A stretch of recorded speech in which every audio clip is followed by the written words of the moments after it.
Hello and welcome to another edition of Motor Cars Enthusiasts. Right off the bat on today's show, one of the worst kept secrets in all the automotive world has been the C8 mid-engine Chevrolet Corvette. Tons of video, tons of photographs have been shot all over this planet of this thing testing in various trim levels. Everything from road car version to full race car version. That video that came out just a handful of weeks ago of this thing testing for the 24 hours of Sebring that could possibly be the world debut for the race car version for the folks over at Multimatic heading into Sebring. Would love to get to see this thing possibly in GT3 trim, maybe even the 24 hours of Daytona. Now, here's the trick. General Motors just made an announcement about this thing that's kind of sad. There was rumors for, almost a year now, that this thing was going to make its official debut at the 2019 Detroit Auto Show up in Detroit, Michigan. But they've now made the official announcement that the vehicle will not debut there, at least for now. Now, there's nothing to say that there's not going to be some sort of reversal of this situation, but my first thought was, could General Motors want to be making a huge splash on the world stage at the biggest auto show of the year in Geneva coming up next year? Now, for my money, pound for pound, I think Geneva Motor Show is the biggest of the big, especially when it comes to high-end performance car manufacturers making debuts there. Now, there's nothing to say that they aren't going to do something completely different, way off the reservation, like a bunch of manufacturers love doing nowadays, doing their own events completely far away from auto shows. So we'll definitely keep you in tune of this developing story as it moves forward. Next up on the list, more sad news come from the folks over Bugatti. Bugatti a long time ago came out and said, well, their head cheese there over at Bugatti came out and told everyone that no matter who comes out and builds a top-speed production car monster, that they would either develop the current car or build an entirely new car to take back that top-speed record.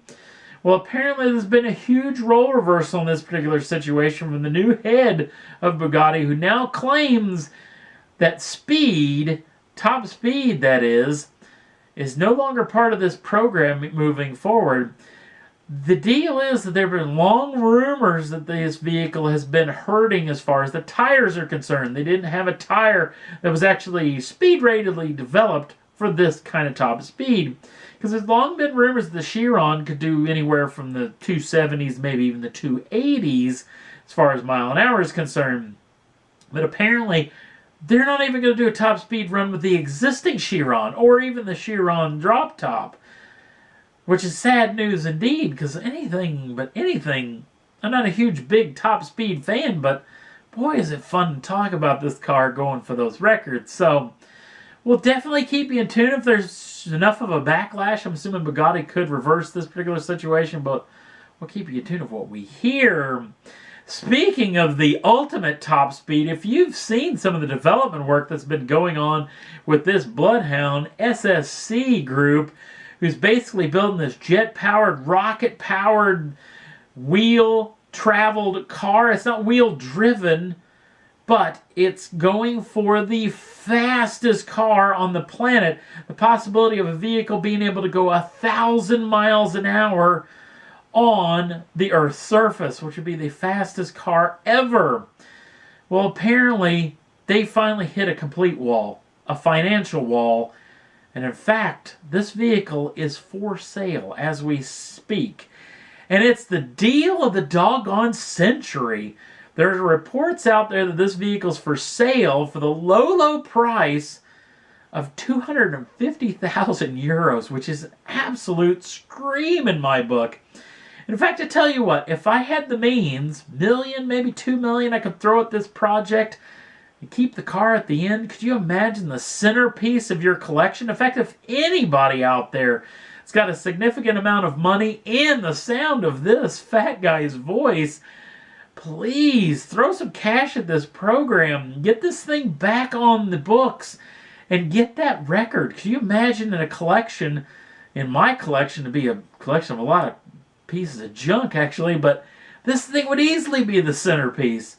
Would you like to invite folks over and say, hey, I own the fastest car in the world, and have the record book numbers to actually back it up. So hopefully some 11th hour deal can be put together and put these folks back to work, because this car's got the bulk of the development work actually done. In fact, tons of actual testing have gone on over the past several months, and they're claiming the car's ready, and the actual desert floor that they're planning on making the lap run in is ready as well. So this is a turnkey operation, folks. Hopefully somebody can come in and put a deal together.